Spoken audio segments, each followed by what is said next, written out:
Welcome, everybody. So I was talking about how alignment would be our topic, and I think that's a really important idea. And remember in the older days, it was mostly with older cars. You don't think about it quite so much anymore, but if your tires were misaligned, uh, you didn't really notice it at the start.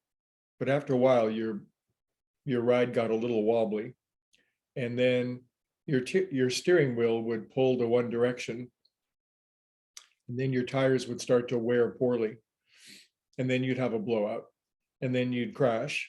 So a little bit of misalignment exaggerates it. It evolves. It causes more disturbance. So alignment is everything. Alignment is the art and the science of yoga. It's the art and the science of all spirituality. But alignment denotes coordinating multiple things. When we're aligning, what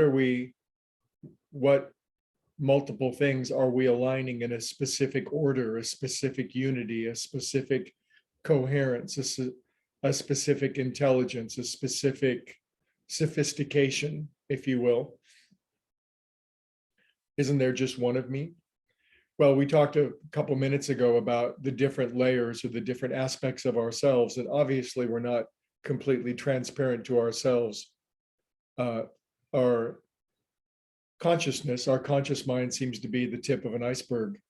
And, we know a tip of an iceberg is 3% of an iceberg. There's 97% below that we're currently not conscious of, our subconscious, our superconscious. So if our little tip of our iceberg, our conscious mind, is misaligned from the totality of our being, a wobble ensues, and the wobble gets worse. And then a crash occurs, and none of us really like it, but it's all the process of learning how to align. One of the ways we learn to align is by experiencing misalignment and the pain or discomfort that causes. I'm sure all of us are quite familiar with that.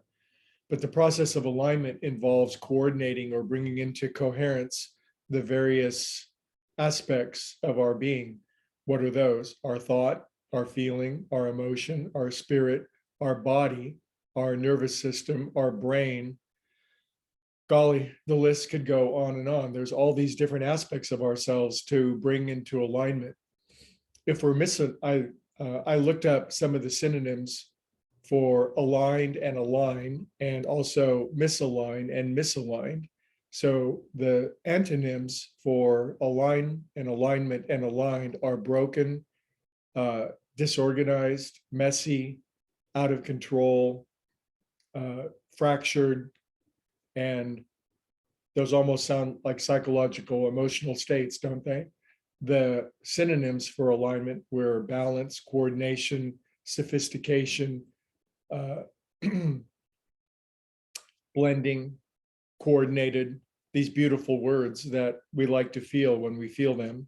So how is it that we got misaligned in the first place? Well, in our mortal bodies, we were thrown into a world, and only the very smallest part of us came into this world, our mortal selves, and we banged around into many years of a lot of contrast and clarity, a lot of what we liked and a lot of what we didn't like.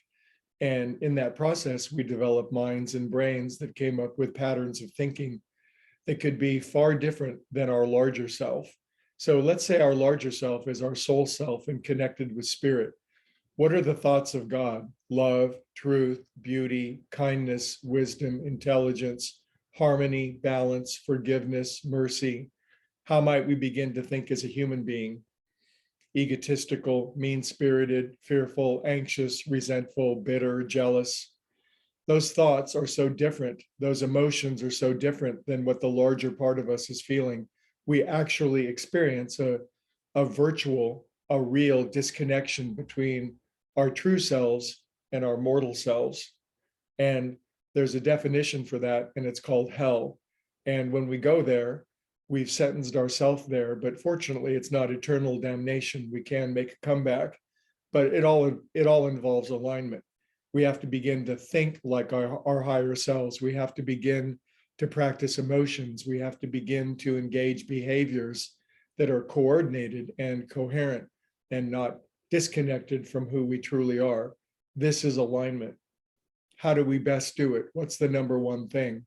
We stop in the morning and we let the momentum of our own mind, which may be in many ways disconnected, incoherent, uncoordinated from our real selves, and simply resolve.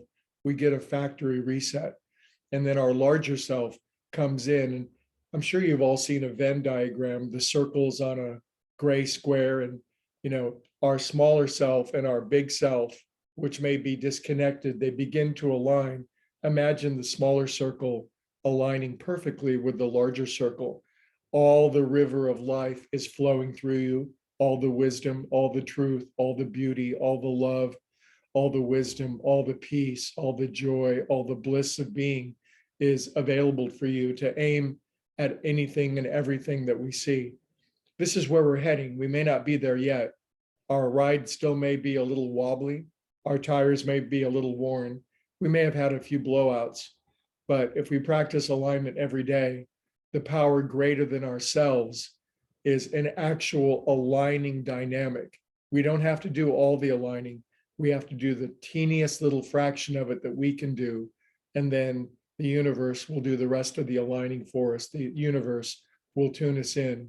If we do the possible, God will always do the impossible, and alignment will come. It's a joyful day, and we can enjoy the alignment that we have this day. We'll continue the topic. Have a beautiful day, everybody. Enjoy your alignment.